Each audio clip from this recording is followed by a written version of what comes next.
ਪਤੰਗਾਂ ਵਰਗੀ ਤੂੰ ਐਵੇਂ ਉੱਡਦੀ ਉਹ ਹੋ ਗਈ ਮੁੰਡੇ ਦੀ Sore semuanya, perkenalkan nama saya Tripauni Monika Sales, kelas A9, program studi pendidikan guru sekolah dasar.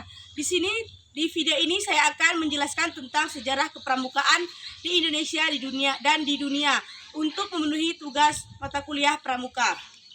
Sejarah pramuka di Indonesia dan dunia.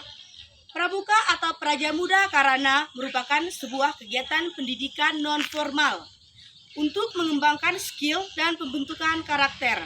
Sejarah pramuka di dunia sudah dimulai sejak awal abad ke-20. Sementara sejarah pramuka di Indonesia baru mulai diresmikan pada tahun 1961. Di Indonesia, gerakan pramuka menjadi kegiatan ekstrakurikuler pada tingkat sekolah SD, SMP, SMA, ataupun SMK.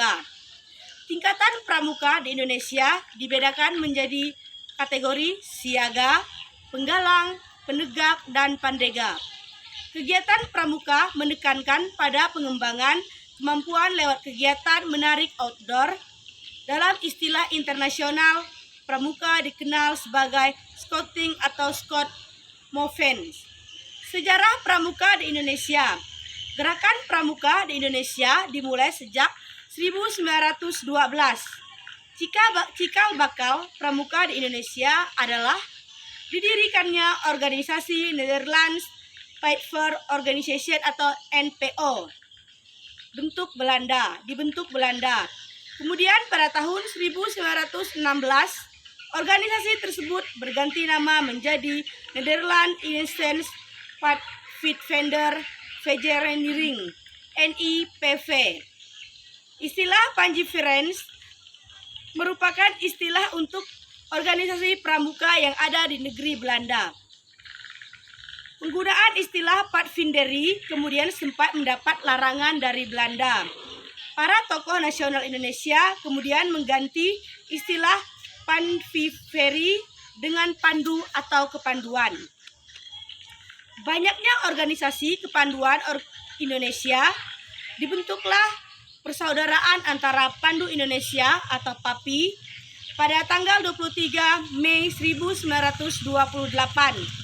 yang mewadahi organisasi-organisasi tersebut. Pada tahun 1930, PAPI melebur menjadi Kepanduan Bangsa Indonesia (KBI) yang dirintis oleh tokoh-tokoh organisasi lain. Pada masa penjajahan Jepang, gerakan kepanduan sempat dilarang untuk berdiri. Meskipun begitu, semangat kepanduan tetap menyala di dada para anggotanya.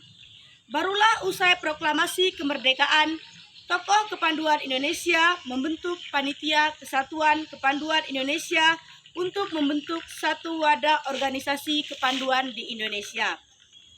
Pada akhirnya, keputusan tersebut ditulis hingga kelompok lain bisa membuka organisasi kepanduan baru dan Pandu Rakyat Indonesia bukan lagi satu-satunya organisasi kepanduan di Indonesia. Di awal tahun 1960-an, diperkirakan ada lebih dari 100 organisasi kepanduan di Indonesia. Pada tahun 1961, gerakan pramuka akhirnya lahir. Hal ini dilatar belakangi kian banyaknya organisasi kepanduan yang ada. Pada tanggal 14 Agustus 1961 dilakukan pelantikan Mappinas, Kuarnas, dan Kuarnari di Istana Negara, serta penganugerahan Panji-Panji Gerakan Pramuka. Tanggal 14 Agustus kemudian diperingati sebagai Hari Pramuka.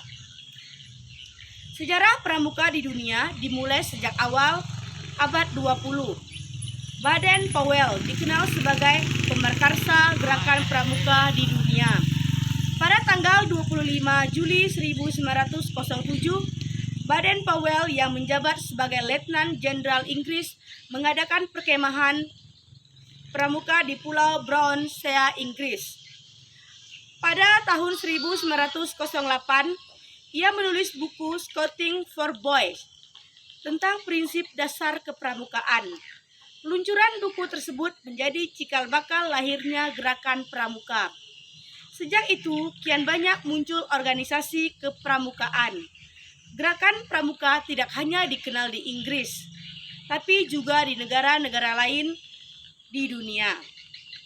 Pada tahun 1922, Baden-Powell menerbitkan buku Preferring to Success atau Menggembara Menuju Sukses. Buku tersebut menceritakan seorang pemuda yang terus-menerus mengayuh sampah hingga akhirnya menuju pantai bahagia. Buku tersebut kian menginspirasi perkembangan gerakan kepramukaan di Indonesia. Pada 30 Juli sampai 8 Agustus 1920, untuk pertama kalinya diadakan Jambore di dunia. Kegiatan ini pertama diadakan di Olympia Hall, London, dengan dihadiri sekitar 8.000 anggota pramuka dari 34 negara yang hadir.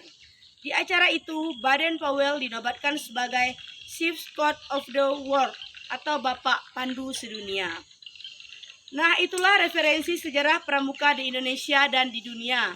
Mungkin hanya sekian yang dapat saya sampaikan. Mohon maaf apabila banyak terjadi kesalahan. Sekian dan terima kasih.